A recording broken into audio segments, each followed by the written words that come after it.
Hello and welcome to Logic Box with me, Jones. Hope you're well and safe and looking after each other. Well, in London, in the UK, I should say, we're in our second lockdown, so we're stuck in the house. um, I think the second lockdown is not as bad as the first lockdown. We must admit, and I think a lot of people have adapted to the situation. But nevertheless, make sure you're looking after yourself and your loved ones. Protect yourself, help to protect me, and help me to protect you. Anyway, make sure you do subscribe to all our socials, okay? Our YouTube channel, subscribe to our Facebook page, follow us on Facebook, subscribe to YouTube, Twitter, and also on Instagram. It's the Logic Box with Jones to get you talking about things that are happening around the globe. We couldn't help ourselves but delve into what is currently happening in America, which is the US elections. Okay. And the question we're asking today is simple. And as you can see on the screen now, we're asking how would the US election shenanigans impact Africa? Let's face it, whatever happens in the US or in the UK, particularly in the US, it always happens across the continent of Africa. US has been at the forefront of democracy. So many times when the US are giving aid to some African country, it comes with conditions, and the condition is free and fair election. Otherwise, you don't get your aid. It's as simple as that. Okay, so we'll look at how it will impact the continent of Africa. Also, we'll look at some stories that have been trending across the continent of Africa. We speak about Cameroon, we'll talk about Tanzania, and also Ivory Coast. Joining us today on the show, we have two journalists. I'll be sure is the editor of theorganizer.net, and Idris Adishina is the editor of Alternative Africa. Very happy to have both men on the show today. How are you doing, guys? Yeah, it's love to see you. Except that you didn't introduce yourself as the editor of Logic Box. Yeah, thank you for having me. It's good. It's good to see you guys once again, and I'm very excited about this particular subject. I know we'll come to it very very soon. This to do with the U.S. elections because I couldn't get two people that are extreme end of the spectrum, and I think it's only right that we have this discussion you've got because you've got one here. we've got two. We've got two. So do make sure you share. Okay, go on to our page if you're there, you're watching, and make sure you share. Get people involved. Let's talk. Let's have a discussion. Let's talk about it. Let's learn from one another because we don't have all the answers. I don't have all the answers. By talking, we'll be able to at least agree to disagree, but we will learn something from each other. But I would like us to start today's discussion with Tanzania, and it's interesting. It's funny that we picked, um, we chose to talk about what's happening in America. Okay, now Tanzania populist President John Magufuli has been sworn into office for a second term. So this 5-year term. Okay, and this and they have tightened security, the police and the army. Now, the swearing in, which took place on Thursday, came despite opposition calling for a fresh election, the disbandment of the Electoral Commission, and endless peaceful demonstration over the October vote. Now, Magufuli over the weekend said he will not pursue another term amid concerns that his government, the ruling party, which won nearly all parliamentary seats, might try to extend the presidency two-term limit. There's been ahead of the swearing in, leaders of Tanzania's two main opposition parties, ACT Wazalendo and Chadema, were charged with organizing unlawful assembly and demonstrations. So let's start with this gentleman, and I'll come with you, Idris. I'll come to you first, Idris, because we all know the no nonsense approach of John Magufuli. Many have praised him for the way in which Tanzania has been transformed. His critics have always been against his style of ruling. Idris. Yeah, it's good to be here. The world is watching what's wrong in America, and my take on this is very simple. We have seen that nobody's infallible now. The talk is always about African democracy. It's about our leaders always who refuse to concede defeat. It's about corruption in Africa, electoral system. We look up to the United States of America for everything we do. We run to America. The world calls on America to come and help. Although we have seen less of that since this man took over, he's channeled his energy into fighting China rather than pursuing reasonable policies in Africa. But now it goes to show to us that it's not about the government now, it's about the people. We've seen what's happening in America now. We've seen the direction the Trump administration has taken, which is not different from what he has pursued since he became the president. And we have seen it. Yeah. Idris, if I may interject, I think you've gone a bit ahead of us, okay? You're talking about Trump. Yes, But talk we're about talking Tanzania. about Tanzania right Yeah. about now, Idris. Okay? The situation in Tanzania is it's a mixed bag for me, in the sense that when this man was sworn in, when he became the president, we all hailed him as a reformer. Yeah. Sooner than he took over, we began to see the same pattern of clamp down on opposition, of excessive use of power. Then this man to me is a young chap, like everybody will say we want a young blood to lead Africa. He's much, much younger to the likes of Musafeni, just like a friend in his friend in Sierra Leone. They are all young, they are all younger generation. But what I've seen is that they are not different from the older generation.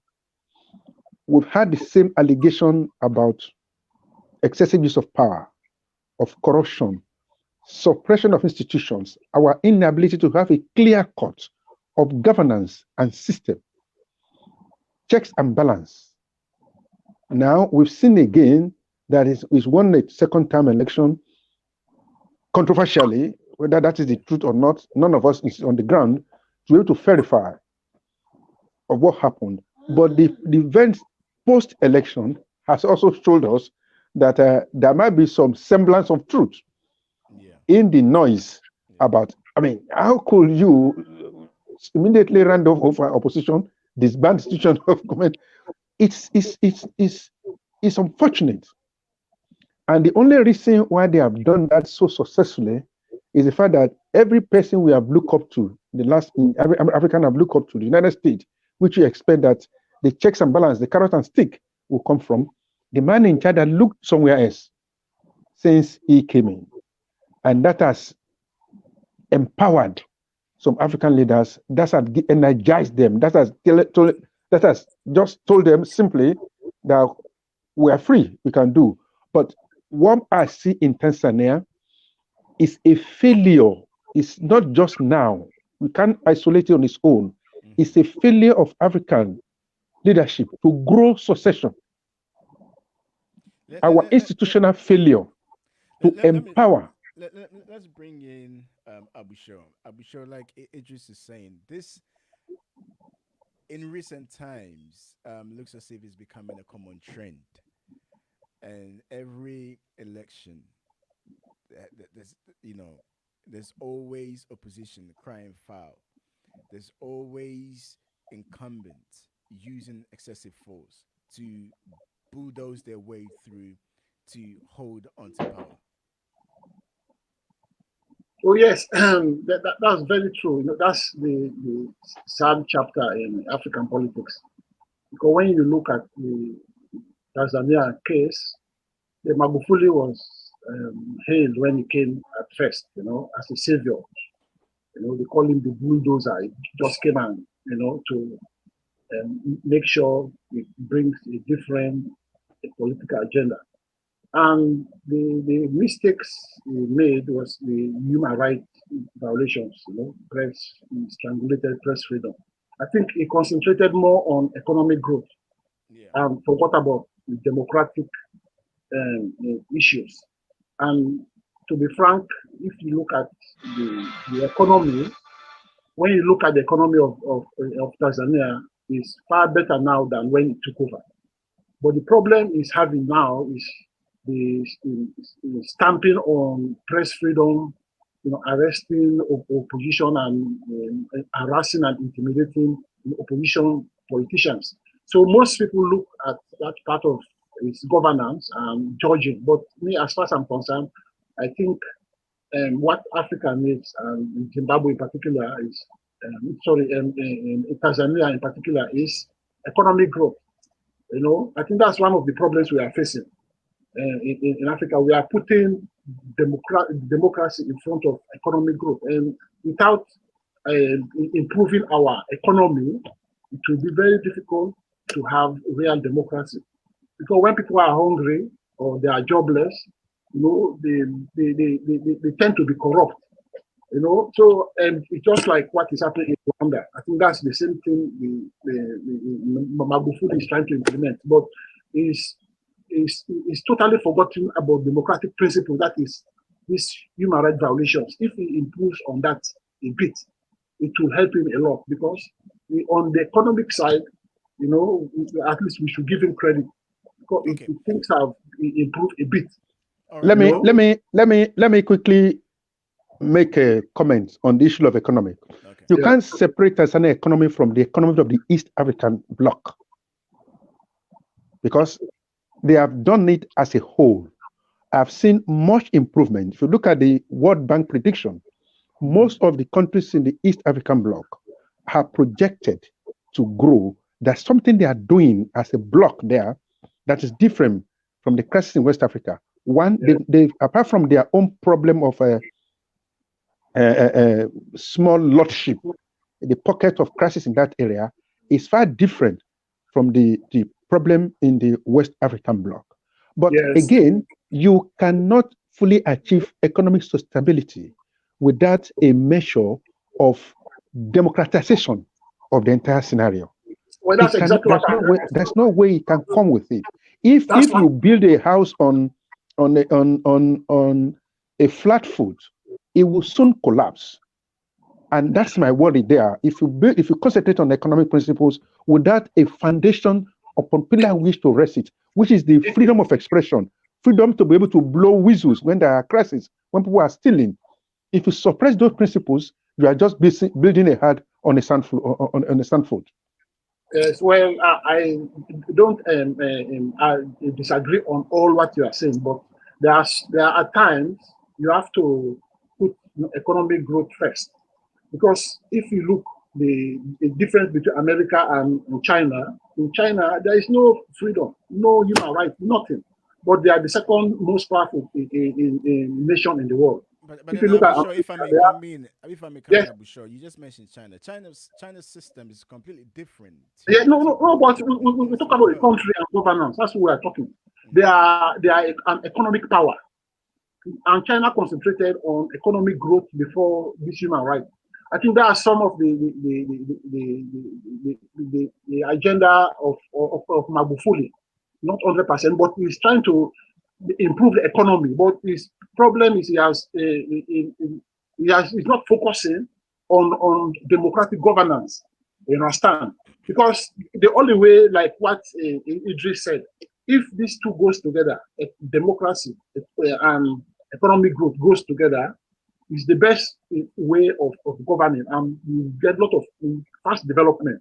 But when you concentrate only on economic growth to bring jobs and improve the economy, and start going against the press, closing press, or harassing opposition, there will be hue and cry. Everybody will say, "Oh, you are corrupt." But that's one of the problems we are facing in Africa. And I think what you said about the Eastern Bloc, I hope the other blocks in the West or in the North or the southern part of Africa will copy, some of these strategies they are using to improve their economy. I But want us to. I just want us to move on, just for time's sake. yeah, Another country I want us to look at is Ivory Coast. Ivory Coast election accused of unfairness amid violence, and I think on Logic Box here, we've done quite a bit on Ivory Coast, and just recently they had the election on the 31st of October, which the incumbent won, Alassane Ouattara.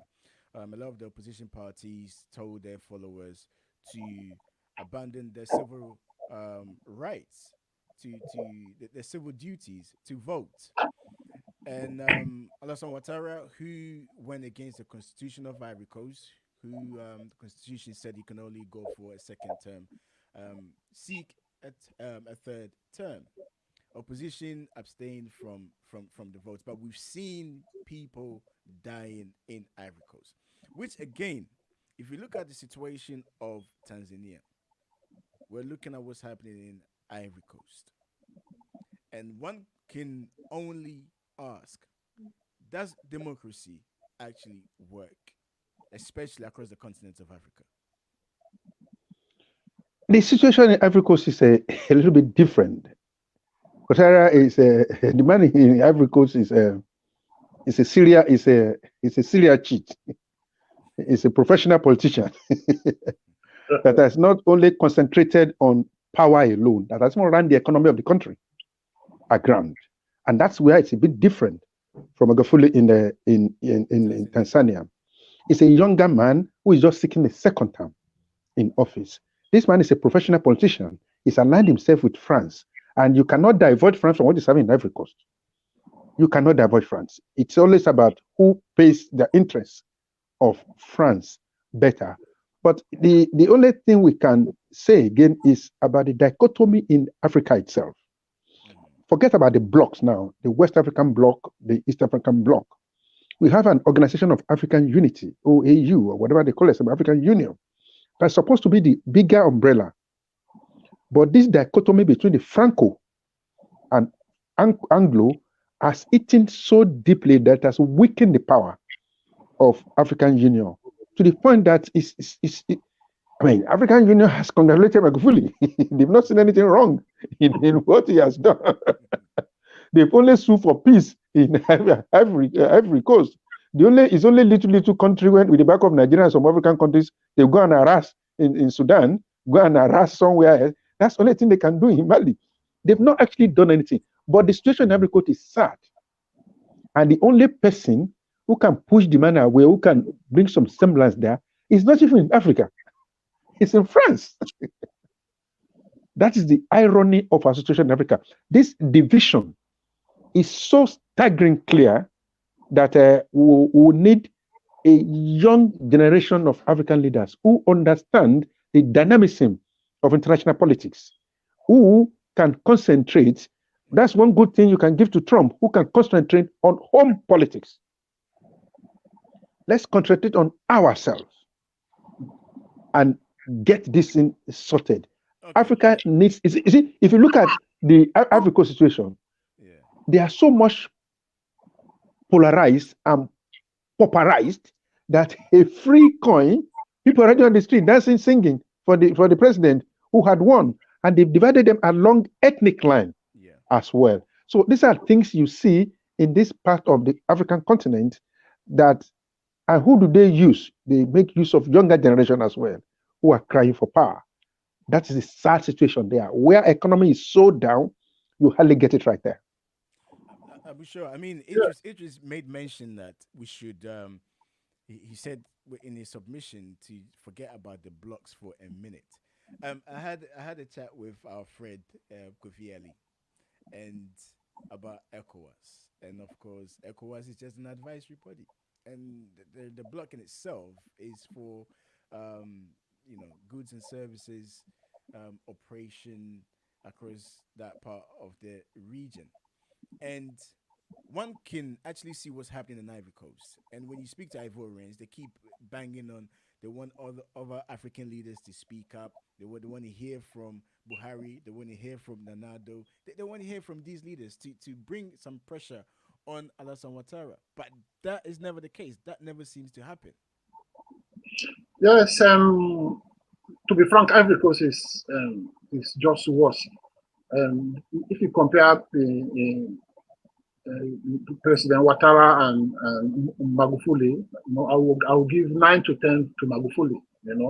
Because when you look at a man who's nearing is almost 80 years, and an educated man who everybody expects to learn from, going against the constitution, changing the constitution to have a third term, just for his own selfish gains, then you know that there's a problem.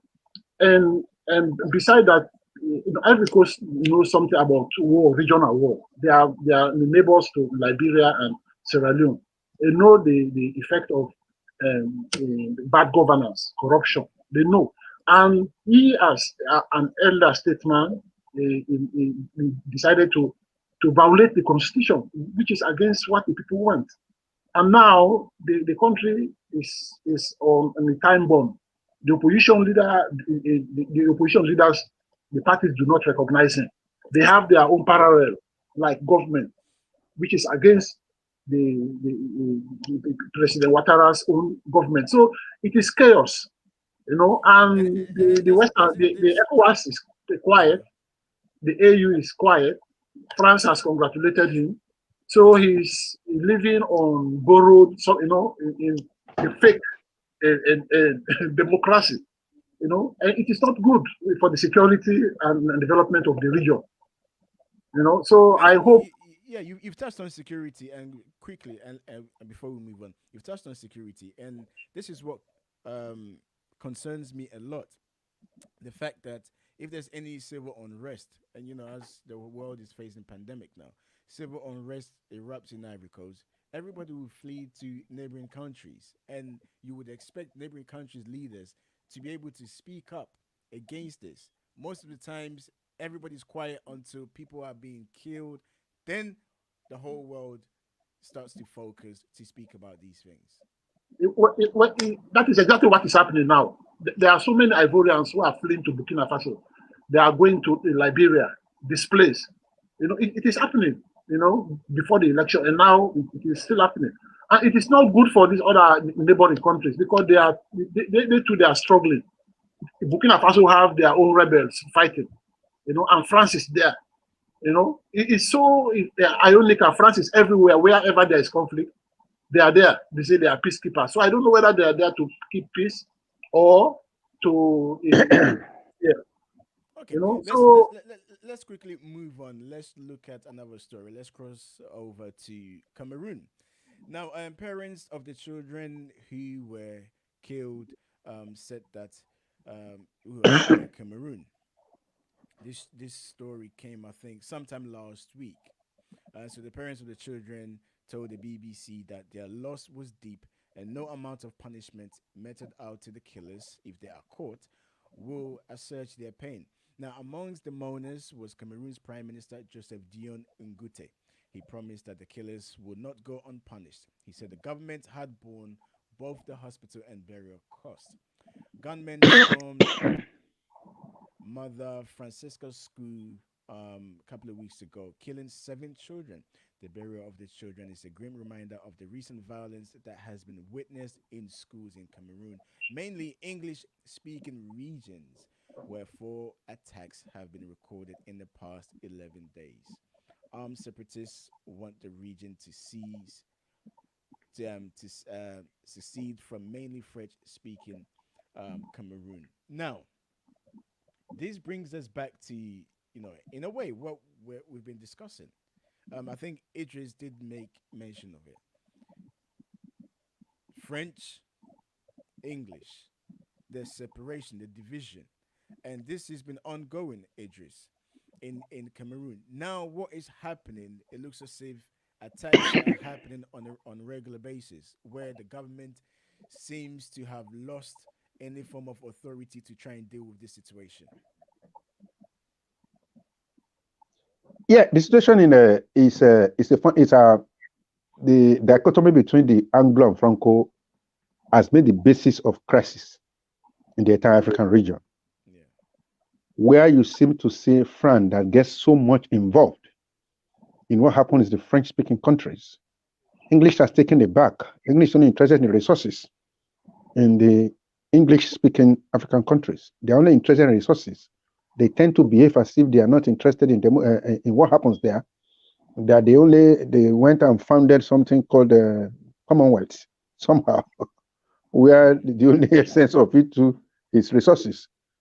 But again, France get much involved in what happens in French-speaking countries to the point that our ability to have a common African currency was much undermined by the involvement of France.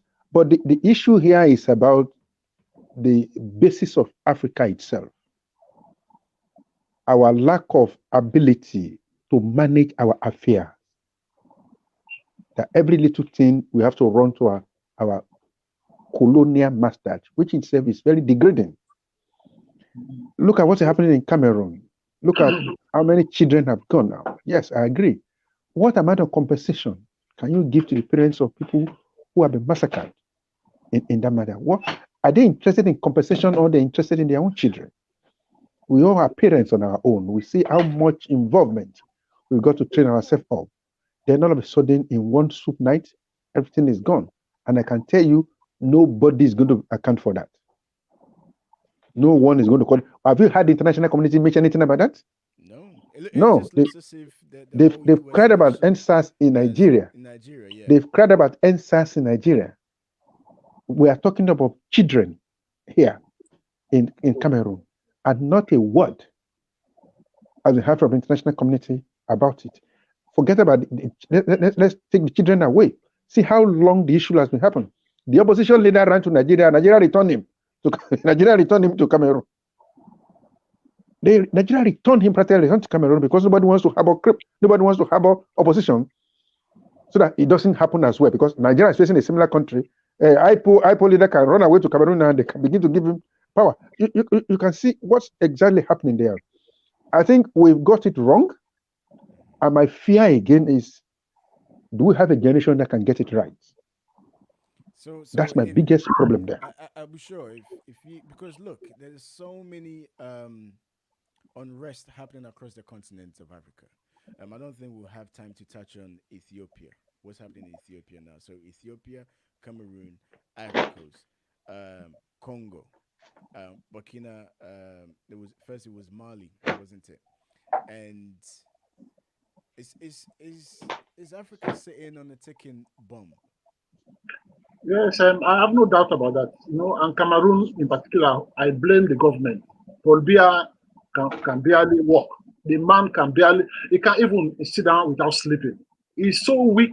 He's almost 85 years old, and he's still clinging on power. And I think he's the one responsible for the killing of these children in this school. You know, hello. Yeah, we can hear you. Yes, and those children, just imagine, I'm going to school and and being targeted by the separatists, because according to reports, they are the separatists who are fighting the government. Yeah. Or who knows, perhaps it's the government soldiers who went and killed, because it's not clear.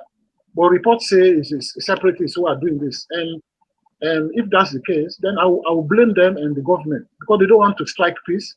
They are the same people. They pretend to be different just because you speak French, the other one speak English. It's very sad what is happening. And I think President Paul Biya should really do something about this. If he's not able, if he's not capable, let him just go away and bring somebody who can bring peace between the Anglophone and Francophone. Otherwise, it will just continue. And there's no reason why Paul Biya will go. We know what the situation is. It's for African leaders, African Union leaders, to step in Idris, now. You've more or less preempt what I was about to say, Idris, because we've always spoken about the unity of Africa, and if we're looking at what's happening in Cameroon, for instance, do you really, really believe that the unification of Africa can actually happen? But whether it happens or not, The foundation of Africa itself is about communal, it's community. Yeah. Whether they are doing well or they are not doing well, we still have presidents. So Tanzania has just re-elected his leader. Ghana has a president. After all, there are some old men who carried themselves to Mali recently, who went to negotiate the release of, of their comrade in Mali. And you have seen the problem again. West African leaders quickly got involved in Mali, where they brought some reasonable peace there. They put pressure on the Malian military. So a system is working in Mali now. Whether it's going to last or not, it's a matter of time. Okay. But at least the system is working in Mali now. In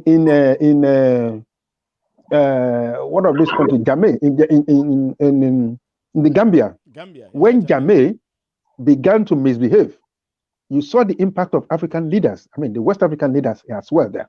They quickly ran to that place, and we brought a little bit of sanity there. African leaders, you have leaders in Africa. African Union, where all of them pay their dues to, can as well make it. There's no harm in visiting. There's no harm in raising some leaders to visit. There's no harm in bringing them together and continue talking. When you continue to cut, what you have done is to delay crisis. You see what is happening in Libya now. Mm-hmm. They keep going to Egypt, going to Morocco every day to talk. And what you have seen is the fact that the carnage we had in Libya before had reduced greatly. It has reduced. So there's no harm in keep talking to the two other sides. That is the word of African leaders, not from outside. Okay. All right, Idris, thank you. We'll hold it there for now. We're going to move on to our main point of discussion. If you're watching, make sure you leave your comments on there. Share as well. You know, share, get people on there. Let's have a discussion. We're going to move on to our main point of discussion. How will the U.S. election shenanigans impact Africa? It would be good to hear your take on this particular story. So, Democratic candidate Joe Biden has pulled ahead of Donald Trump in Pennsylvania, a key state in the U.S. presidential race, results data show. So, Mr. Biden is leading by more than 13,000 votes, with 98% counted. If he takes the state, he will win the election. Earlier, Mr. Biden edged ahead of Republican rival in Georgia, another key battleground state where a recount will now be held. Meanwhile, Mr. Trump campaign said the election is not over, end quote.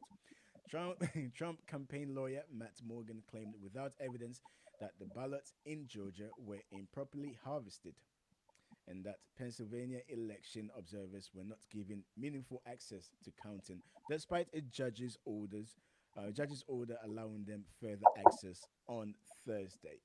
So, before we talk about the impact across the continent of Africa, let's hear your take on the current election now in the U.S. And I'll come to you first, Abu Shah. What is happening in the United States is a disgrace to democracy. It's a disgrace to humanity. It's a disgrace to civilized living. America, that always say they are the leader of the free world, has suddenly turned into the leaders of crooks who pretend to be democratic when they are very, very undemocratic. Because the fact that the president of the United States can stand in front of White House and accuse the system of fraud, that alone has never happened in history. And what message is that sending to the other countries in the world? It shows that they are not perfect. They are just pretenders who want other countries to have free and fair elections when they cannot conduct a simple free and fair elections. And that is a very bad message. And I think the US has no moral compass in the future to tell the likes of Magufuli or Paul Biya, or Alpha Conde to be democratic, because it's the wrong message and it's a shame. And Africa should learn from this, that we should think about our own way of governance. We should not just be photocopying from the United States in particular, because they are a disgrace to democratic governance and the rule of law. Idris. I don't know what America, Abu Shah, is talking about. I only see what is happening in America in two ways. One, I see it as nobody's infallible. But I've clearly made a distinction between America as a country and President Trump as a person. That's what I've seen here. I've seen a country so resolute. I've seen a country built on the principle of separation of power. I've seen a president who makes fool of himself. And I've seen a system that does not even listen to him. That in spite of his baseless and unfounded allegations, the situation in America moves on smoothly. They are busy counting their votes, and they allow the president to make in his rhetorics. They've known him for that. That is what he has done for 4 good years, and they are not prepared to allow that to happen again. I've seen a clear separation of power between the president and the system itself. The president has come to accuse without foundation. He has gone to court. The court has thrown away some frivolous litigation, but the system continues. The counting of votes never stops. States continue to do what they are constitutionally empowered to do. That, for me, is the height of democracy. I've not seen anything wrong with American democracy. I've only seen something wrong with the president who wants to lead America the way African leaders lead Africa. I disagree to what you are saying, because what is happening there is a problem on the Democratic Party. Because when you look at what Joe Biden is doing and the establishment and the corrupt elite, they are the ones who are causing this problem. Because from the beginning, when they realize that they are losing the battle, when they find out that they lost Florida, a strategic state where all the pollsters were saying Joe Biden is going to win. And when they found out that they lost Texas, where the pollsters were falsely giving hope to Joe Biden, that's the time the Democrats became shocked. They were so shocked. So what did they do? They resorted to Plan B, the mail voting, because they knew that they voted more in the mail voting. So they started using that multiple vote, which they had done already, kept ready for, because they were expecting landslide. But because of the first 3/4 state that went in favor of Donald Trump, they were shocked. So they decided now to cheat. And what Joe Biden and his cohort did is to use the power of the establishment who don't like Trump for the past 4 years, opposing him, because he's a businessman. He's not a typical politician. Because of that, they try to malign him, put all kind of lies on him to kick him out, and they succeeded, through cheating. Because to be frank, the man won.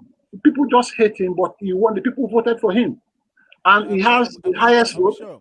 If you say he cheated, can you elaborate on that? Because yes, we're yet to see any substantive evidence. There are evidence that have already been submitted to the Supreme Court, but the establishment wants Trump to bring the evidence to the media. No, it's the wrong place to show evidence. And the establishment televisions all over, the CNN and the others, they all say it's unsubstantiated.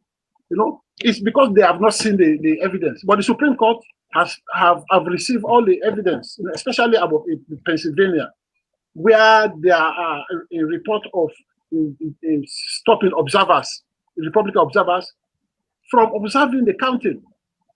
So these Democrats, they pretend to be good, but they are the worst. They are the one who have disgraced that country.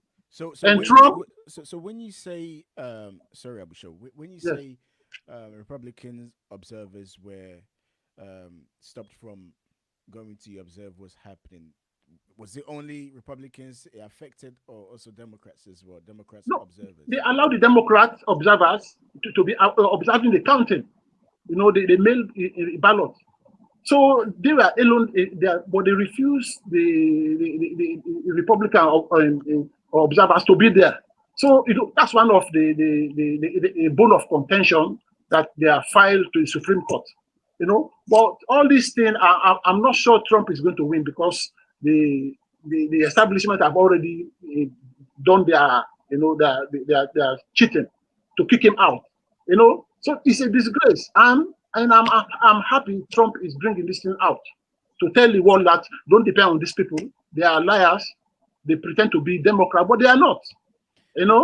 But then on the issue of people lying.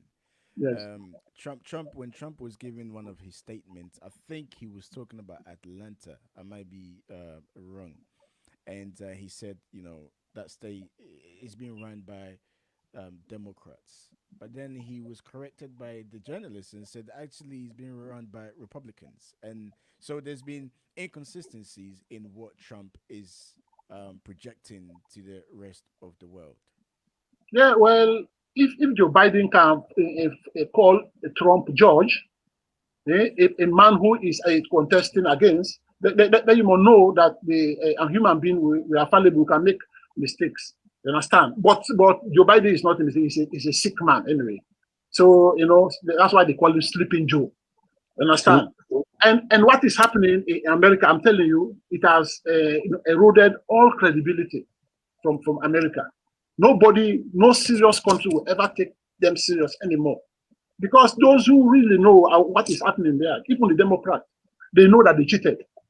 Because they were expecting landslide from the past 7 months. All the polls were putting Joe Biden ahead, 8 points, 9 points. So when they saw that very night of the counting, they have lost, especially Florida and Texas. They were in panic mood, Jones. They were in panic mood. So they said, we are not going to allow another 4 years of Trump. Because he's a businessman, he's an outsider. This is more reason why it's better for Trump to go now. No, because of the crisis he has done in so many worlds. One of them is what I'm listening to now. Abu Shah is one of the crises of. No, I'm saying the truth, man. It's one of the problem of. It's one of my problem. One of the problem Donald Trump has caused in Africa. You can imagine an African journalist that is talking exactly like Trump now. This is one of my problems. This is the kind of theories. This is kind of theories that Trump has spread. Can't He has spread across the world. It's not theories. Maybe Abu Shah, maybe we can come to take some things one step above the other. Okay, let me ask you something. Mail balloting, mail voting is one of the fundamental issues in America. It's not just new. Yeah. It's been decades they've been doing it. The only reason why you see it more this year is because of the issue of coronavirus pandemic. And if you see the way Joe Biden has conducted his campaign all along, he's conducted the campaigns in consonance with the protocols of COVID-19. Someone will have been drive-through. One of the reasons why we need to do this mailboxing, where they have focused money on mailbox, is to reduce infection rates in America. People have died a lot. So while your friend is busy destroying the legacy of America. As a matter of fact, it's not only Republicans that even used mail balloting. Some Republicans as well use it. The overseas Americans will use it. The soldier, the army will use it. The Americans in Syria alone will send their own. The ones in Kenya, the ones in Nigeria, they all do mail box. So it's not new. What Trump has done is to deliberately disenfranchise his own voters by trying to disparage voting system, and he has asked them to come out and vote without considering. Unfortunately, most of the crises we have now are from Republican head states. That's the funniest thing. That's one thing Trump didn't even realize.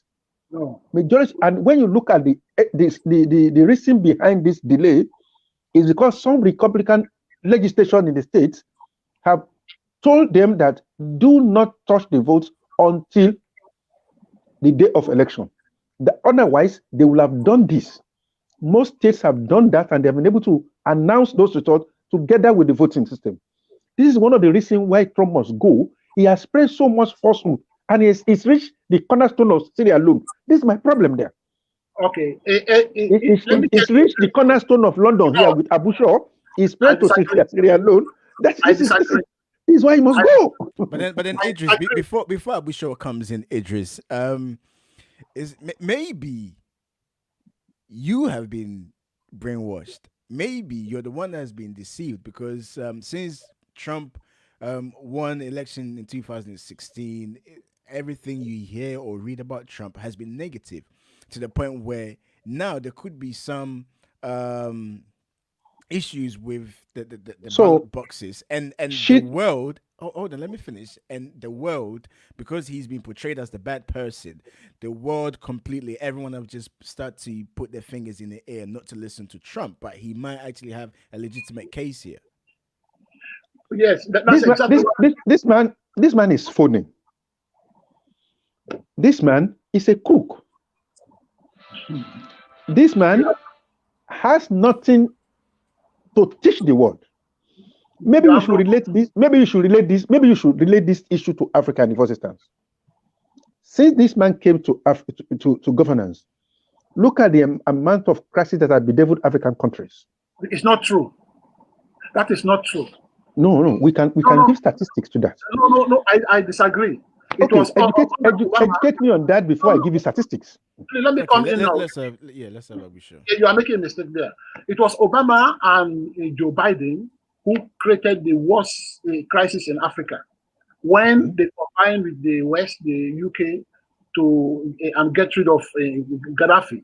And the place became ungovernable, and now people from West Africa are moving to Libya, a country that has 2 or 3 governments, en route to Europe, and they are dying in the Mediterranean Sea. Who caused that? It's Obama, the man who thinks. You need to do your research analysis very well. Listen, let me finish.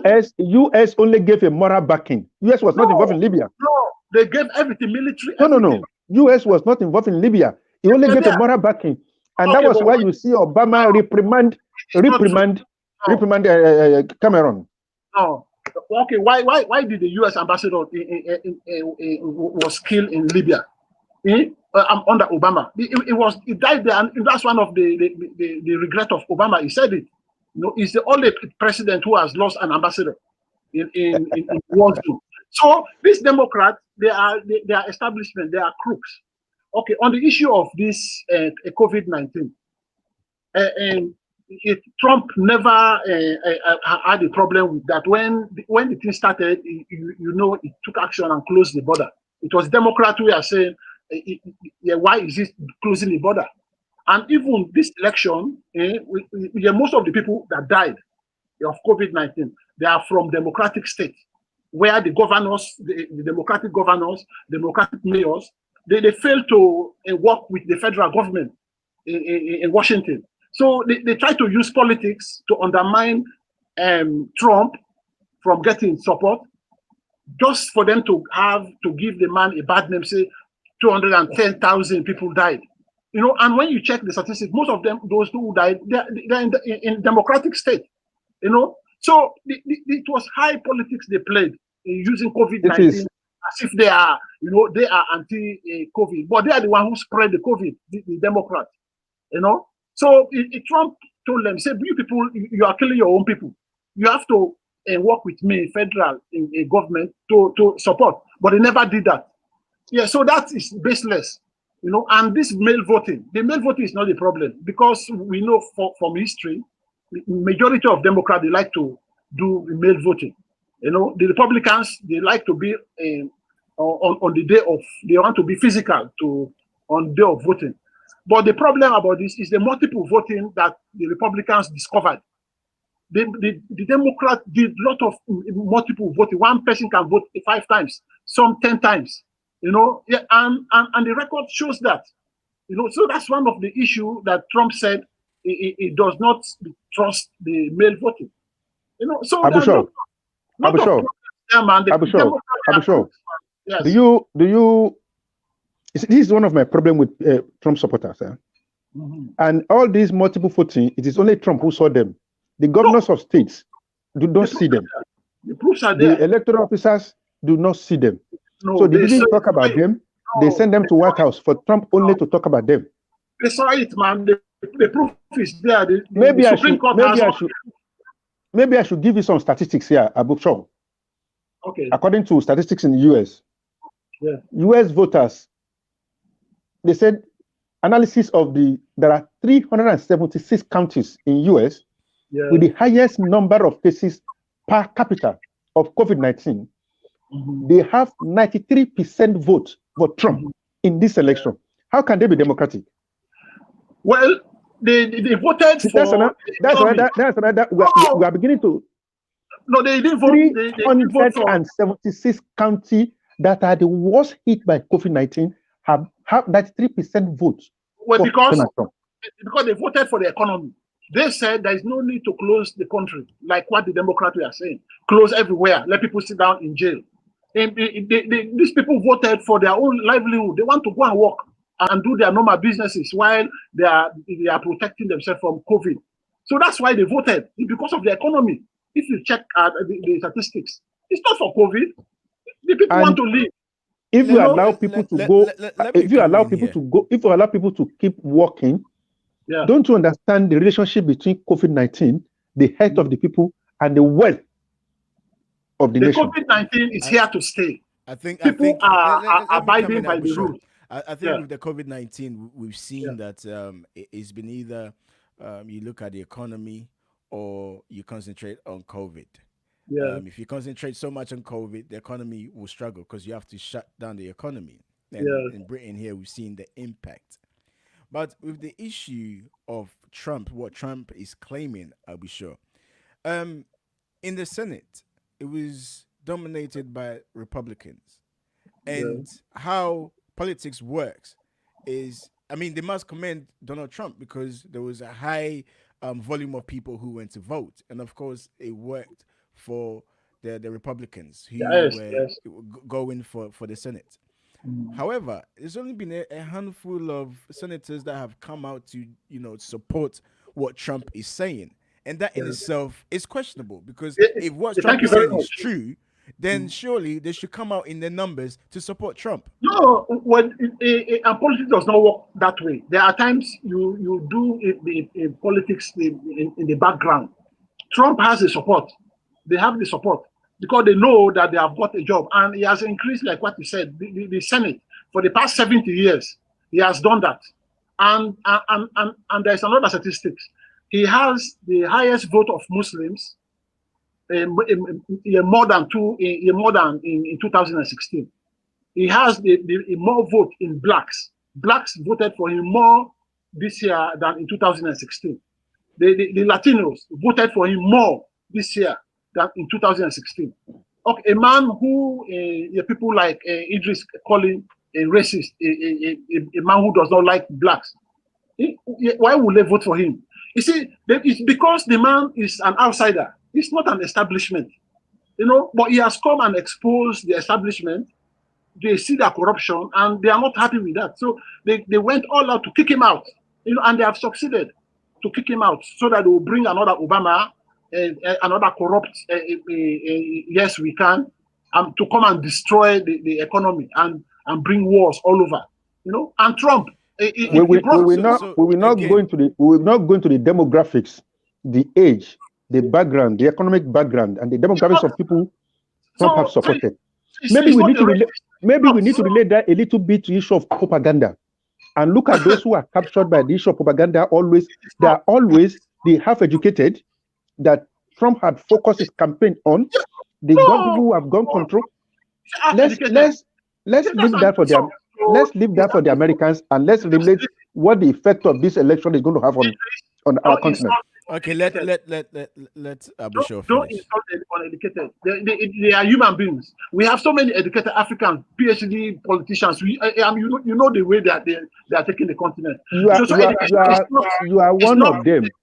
You are an apostle of Donald Trump. See my word now. education is not the prerequisite for success. You understand? If you have to have common sense. You know, no, education is nobody is relating education to success.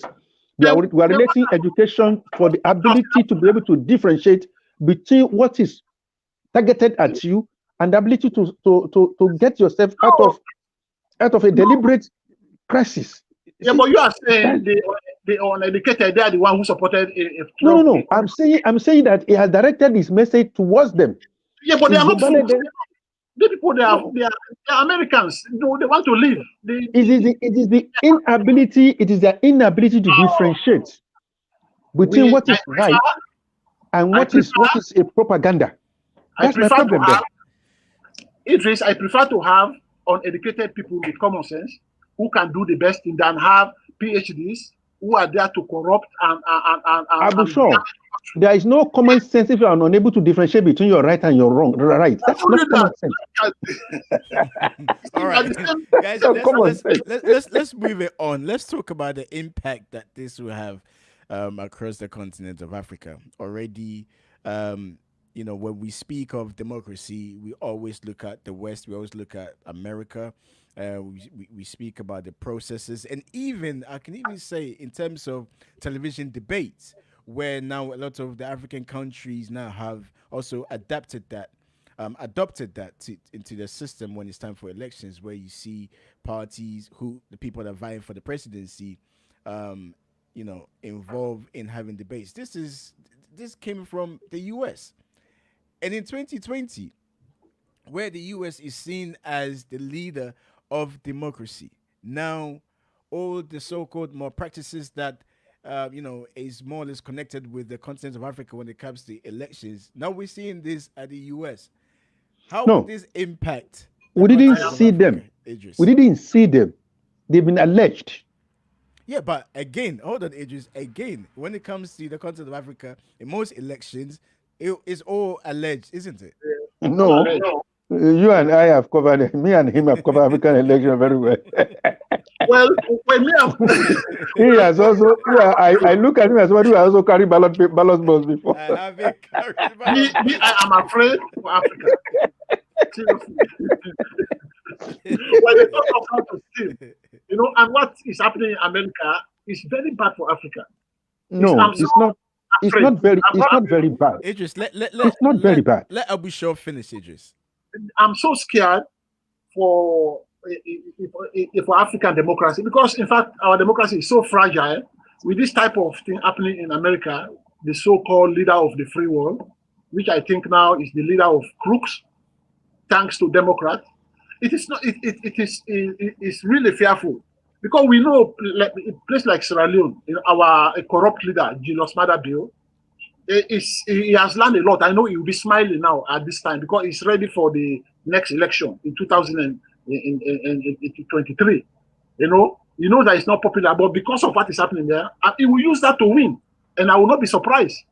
You know, so it is a very bad precedent, even allegations of fraud, even if it is not proven, for a leader of a United States to stand at the White House press to tell the whole world that these people are corrupt. That alone is an indictment to democracy in America. It's a shame, you know, and I believe he has a point. Otherwise, he would not say that because he's not a fool. You know, a billionaire is never a fool. A billionaire is not a fool. The world has not responded. Because you can make an allegation in this present world, you have to be one of the basic issues of allegation. You have to be reliable. Trump has no history of reliability. You Democrat. Nobody takes him serious. They know he's a liar. They know he just cooks some stories. There's nothing he does not do. So he has no credibility for anybody to take him serious, and that's why the world has not responded. And why I said, look, let me tell you, maybe we need to read because you're going to call them establishment too. You know, there are observers in US election too, the EU observers, who have also come up to say they have not found any evidence of malpractice in US election. The EU does not want Trump. because You see again. Trump has hammered ahead. He has caught a financing. Another 4 years of this man will be dangerous for Africa. No, he has told the Europeans to buck up for NATO to spend more money because they rely on the US. So they are not happy with him. You see? All what they are doing, is this establishment against an innocent businessman who has come to expose them. That's all. An innocent businessman who set up a university and took the money away and ran away. So what about Joe Biden and Ukraine? He and his son, a hunter, being paid in the payroll. It was allegation we also hear from Trump only. But the media kept it quiet. The establishment media, there's no he's so good. He's so good. Trump is so good that even when my kid died, he told them that he must never be seen when he's even his own burial. He must never be seen. There's no doubt that the media, I wouldn't say all of them, a section of the media were against Trump. However, there were also media houses. They were not against Trump. They were not against Trump. No. They were not against Trump. Idris, they were against his lies. His lies. Let me finish. As Abu Shah said, I think Trump came and shook up the establishment. And I think there were a section of the media who did not like it. And I think one of Trump's downfall was turning against the media, i.e. fake news. And which I think prompted the media to dig in even deeper. And for the past 4 years, a TV station like CNN consistently they are Democrats. Trump. Yeah. However, Abu Shah, we saw when I think it was Fox News that actually predicted that Biden was going to win Arizona. Because they know. Trump already. Trump got on the phone to the powers that be, asking questions. Yeah. And this is usually a network that fully backs Trump.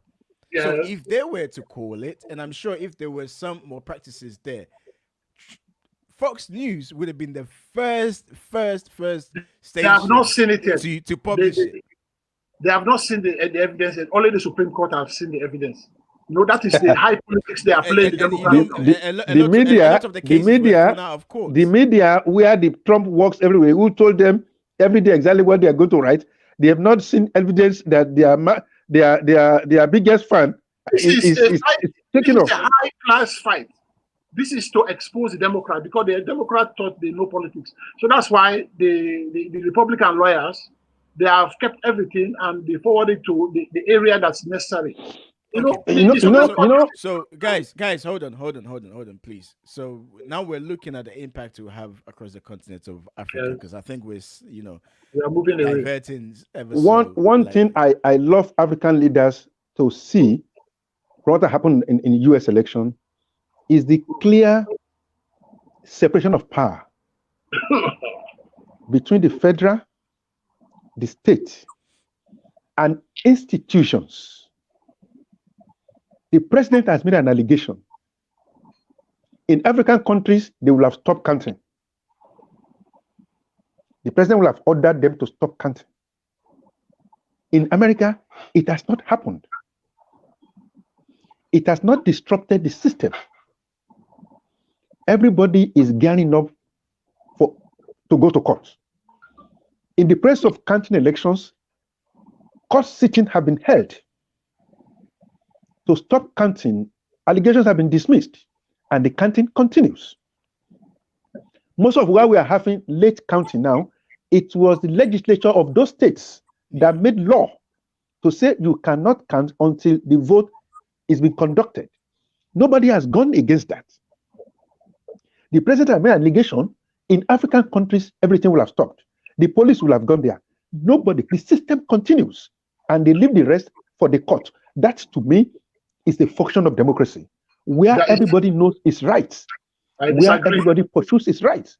Where even a counter, an ordinary lady who is counting, ordinary lady who is counting votes has not been molested. The police has stood for the rule of law. They have gathered the counting centers. That is separation of power. That is what we call democracy. Anybody can make allegations, but the system must not be corrupted. The system must be allowed to run a parallel so that we all meet at the arbiter, which is the court of law. The system is wrong, To right? me, that is a fundamental, beautiful system. No, it's a wrong system at the moment. Since Trump took over, the system has been against him. What system? They have been against him. What system? The establishment has been against him. Please, okay. I just want you to break it down. The They have been establishment. against him. Who are these establishments? Because when you look, because when you look from the time he won the election, the establishment said he was supported by Russia. They went to the Supreme Court. They went to they wanted to impeach him. Yes, to impeach him. Yeah. You know, and that didn't work. They said they have not found any fault. You know, from there they started going into his tax returns. You know, even though he told them that he has made a prepayment, they still believe. So they were, you know, every day they were looking for new things to bring the Trump down. And that's the establishment. No, hold on. With the tax. The tax result of president should be hiding. He put injunction to stop his taxes from coming out. Yes. And he said, and to you, that is democracy. Just let him finish. And when a president went to court to stop his tax return, is that democracy? Just let him finish. Listen, and the court, well, they did it because those are they are dominated by his people. You understand? The Supreme Court, they are the ones supported, because if they were a Democrat, they would not stop the injunction. They will not do it. But because it was lucky they are controlled by the Republicans, you know, that's why that happened. You know, and the Republicans, they have been, you see what is really happening. It's not about loving Trump or hating Trump. There are some things that I don't like about Trump. You know, because he is very frank. He's not diplomatic. He will tell Saloma, I don't like you, and he will tell you the reason. You know, it's not like Obama who will pretend. He will not like somebody, then he pretend to like somebody. You know, but are you a relative? Are you a relative of Obama's wife? So hold on. So if you look at the way they started from the day in 2016 when Trump won, he has never got a chance to rule 100%. He has always, the Democrats have always been undermining him from one thing to another. They had majority at the Senate, so in that sense, he had, you know, the lower house, everything. Of course. Yeah. Yes, the lower house, and they were just they were lucky. The Republicans were lucky they control the Senate. Yeah. You know, so that's why I'm happy right now they control the Senate also, and I've added more, which is also good for Democrats. Otherwise, the Democrats will have sunk that country if they control the Senate. You have not substantiated any of your allegations. Hold on. The Republican control the Senate. Idris, we keep digressing. Okay, we want to see the impact. Yeah, they control the Senate of Africa. That's what we are saying. That's, to me, I've told you that all we need to emulate from them is simple. That we need to separate institutions from the person of governance. We need to allow the states to function the way they've been functioning. We've seen democratic governors who have dragged Trump to court. Republican governors who have dragged Trump to court. Majority of the problems we're having now are coming from Republican states who had successfully told their legislators that you cannot count these votes until, and all of them have obeyed. That is one aspect of it, that the president has made an allegation, but the institution of government keep functioning. Nobody has used the executive power to stop the funding to them. Nobody has intimidated a market woman who has been recruited as a volunteer to come and count votes. Nobody has told the student there that you are going to be sacked because you are a civil servant. Nobody has done that. The police has refused to listen to anybody. They've done their own duty of guarding and protecting the institution of government. Okay, they don't do that because they are not doing that because of this election. Those things have been there for hundreds of years. Okay, those institutions, they are very strong institutions there.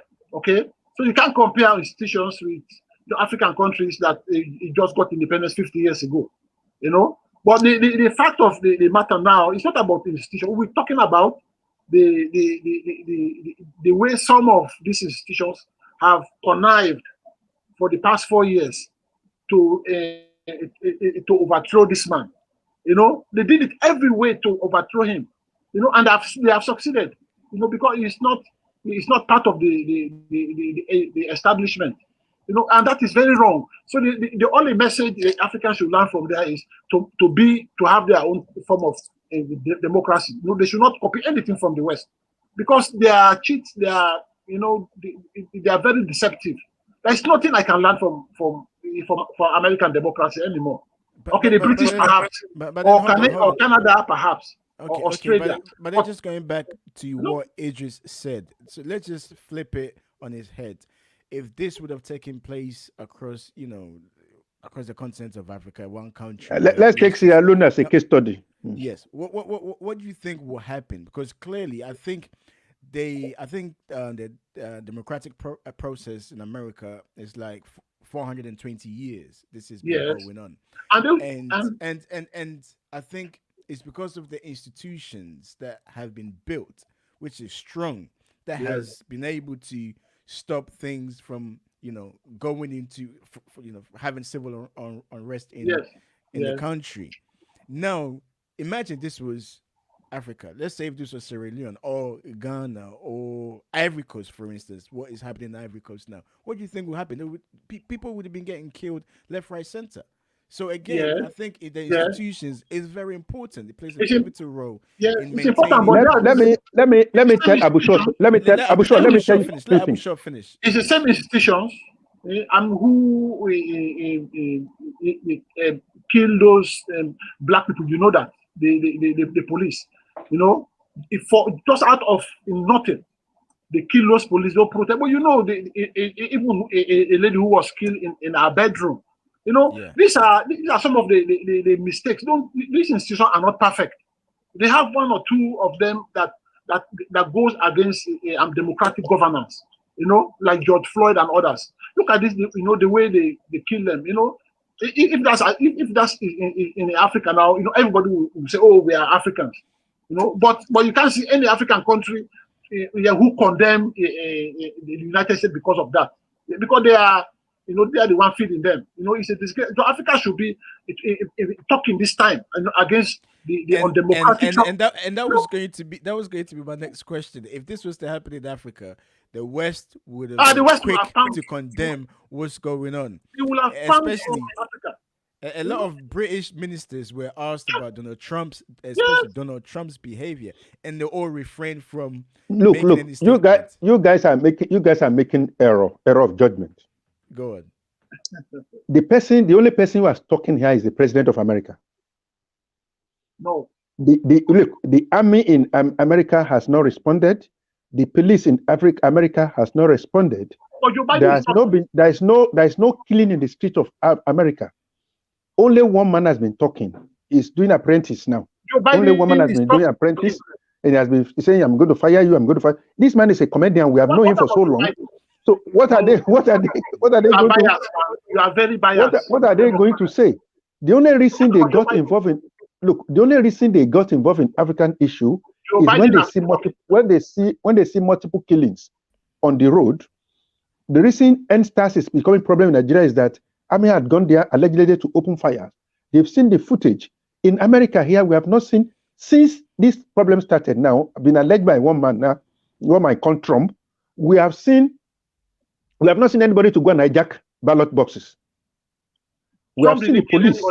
It was the police who killed. We have seen the police guard the polling centers very well.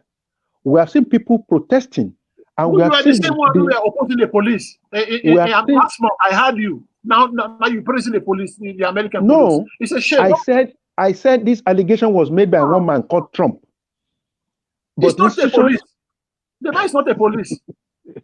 It's a police who killed those people. Hang on.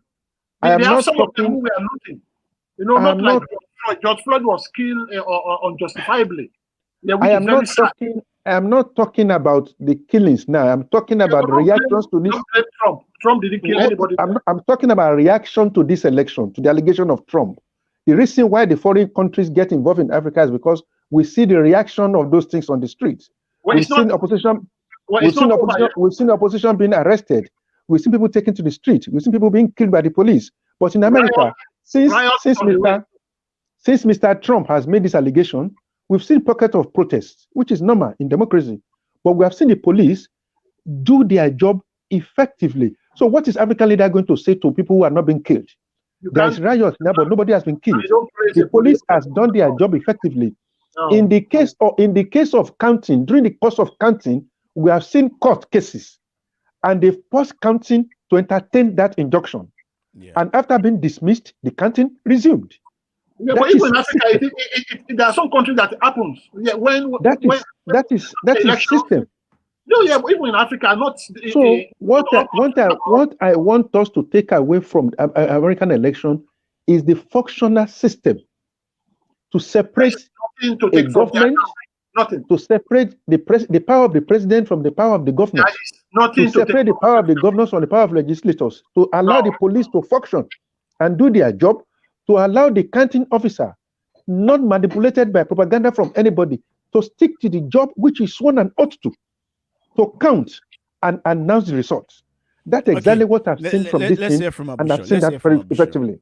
Africa should not learn anything from America, from the United States at the moment. All they should learn is to be on their own. They should not be on that photocopy in politics anymore. You know, because it's a very bad example that the United States has just set in this election. So the African states should redefine their policies to make sure they have their own form of democracy. United States or maybe Trump? No. Hey, that's the question. That's the question. Very good, very good question, Mr. Jones. United States or Trump? Let him finish. No, which one? It's from the United States. It's not Trump. Trump has no. This is from Trump. Problems. Trump has no problem if they had cooperated with him. Because before the COVID-19, we all know the economy was growing. Was the fastest growing economy in the world. Mr. Abu Trump.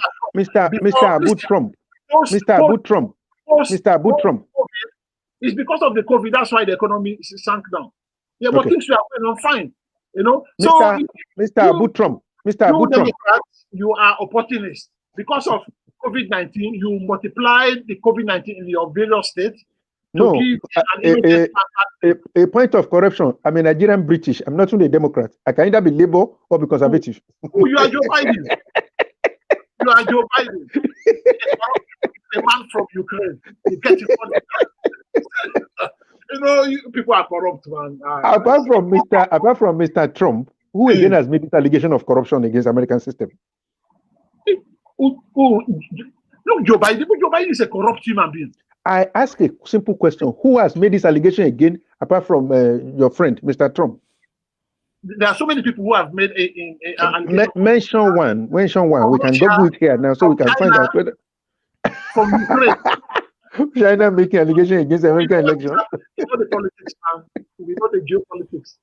You just kick out. I am asking a simple question. Mr. Trump, it's even shameful that the president will allege his own system run by him is corrupt against him. No, it's not corrupting anything. The man is fighting for his right. He's exposing corruption, and you people are not happy because it's exposing you. Okay. I'm happy that you alluded to the system in America, that the system works very well. I want to come in here. And it's just, this has been baffling me. So this is the United States of America. Trump is the incumbent. Trump is not opposition. Yeah. The Senate is there. Yeah. The Supreme Court judges, Trump just appointed, I think there's only 3 Democrat Supreme Court judges. Majority of them are Republicans. And for the life of me, I'm just trying to think here, Abu Shah, how the Republicans or any party who are pushing for power would sit down and relax for opposition, not incumbent, opposition to rig an election. That is a very good question, and let me answer you. This is because the Democrat, they are noted for stealing ballots. Because if you remember in George W. Bush and Al Gore, Al Gore played fraud, and they had to sort this thing at the High Court, and George Bush won. So they are noted for this this politics of tricks and frauds. They are noted for that. And from the beginning, they have never recognized Trump. So they started everything to target these plans of a vote mailing because they know that that's their main way of voting. So they did that. They said that's the easiest way to have more votes. So they targeted this. While the Republicans, they were playing fair politics because they know the people like them. It was fair politics against crook politicians who had ulterior motives. And when you look how things work, you find out that the Democrats, they have succeeded in cheating through Let me multiple. maybe I should let Abu Shaw. Should I call you for the purpose of this discussion? Call you Abu Trump. Yeah, Yes, for the purpose of, they call me Abu Trump. That's a very nice. I like that. for the purpose of this discussion, Yes. that anywhere you have human being, Mm. there are bound to be mistakes, particularly when it has to do with calculation. We should also give credit to these people for the past 3 days now. Some of them have not even gone home. I Yeah, but it's listened their to job. But they are working. It's their job. They are paid for that. It's not free. Look. Nobody says it's free. Nobody So said they are not. Nobody said they are not paid for it. get But sorry for them. wherever you have human being doing manual calculations, sometimes to full clarification, we should allow a margin of error. The law allows it, and the law has put in place some reasonable guidance and how to resolve those normal crises. Look, President of America, Trump, had made an allegation, and the law will resolve it. Yes. And I can tell you For that they nothing. will throw it out. It's late Just as already. they have done all they have done throughout his years. You see, that's why the world leaders don't take him serious again. They need to rescue America now before these lies. I have no proof to say the spread world to- leaders. Only the Europeans don't like him. Only the Europeans don't like him. So Yeah, it was because European who withdrew from Paris Agreement. It was democratic. Democrat. because of the It was a Paris. Democrat. It was Democrats who withdrew from WHO. It was the Democrats. They don't like him because he has cut the finances to Europe. So right now they are very happy. They have got another slave. Okay, guys, we have to leave it here. Yeah, thank you, man. We have to leave it here for now. It's been great talking to you guys. As things stand, so Joe Biden has 264 electoral votes. Donald Trump has 214. So Joe Biden is very, very close to winning this election. He has won already. We are going to give free treat time. You're going to do free treat celebration time tonight. And the president will continue to pack his load now because we are going to send soldiers there to take him out. We are not moving away until we know the fact. So and you are condemning the president of Ivory Coast. Yeah, that White House. We are going to stay there. Joe Biden. You are condemning Qatar. Qatar. And you are supporting Trump to remain in power. Condemning Qatar from Ivory Coast. Very much, yeah, Mr. Joe Biden. Idris, I'll be sure. Thank you very much. Abu Trump. Thank you very much for coming on the show today. So that was Idris Adesina and Abu Shaw. Idris, they're both journalists, actually. Idris, the editor of Alternative Africa, and Abu Shaw is the organizer.net. I hope you enjoyed the show. You can see both men at different ends of the spectrum. One definitely supports Trump, and the other also Biden. But whatever the situation may be, I think it was Obama, if I may quote Obama, when Obama came to Ghana, and one of the things he said was, Africa does not need strong men. Africa needs strong institutions. And when I was asking, I put a question to Idris and Abu Shaw that if this was Africa, what do you think, or a country in Africa, what do you think will happen? And of course, there will be havoc. So democracy is not 100%. Democracy has its flaws. Democracy has its challenges. But how you deal with how you deal with those challenges is what strengthens your democracy. Right now, a precedent has been set.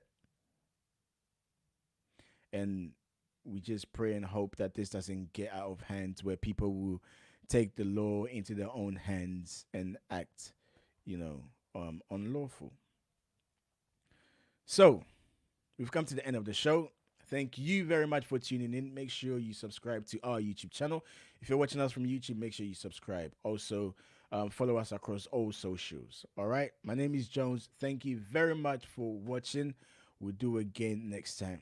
Next week, it will be Thursday. All being well, it will be Thursday, not Friday. We couldn't do it yesterday because we had a few things we had to sort out. But thankfully, we're able to get it done. So do join me next week, okay? Next week, Thursday. The time will be 8:30 p.m. And hopefully, we'll have a president of America by then. Look after yourself, and I'll catch you next week. Thank you. Goodbye from us.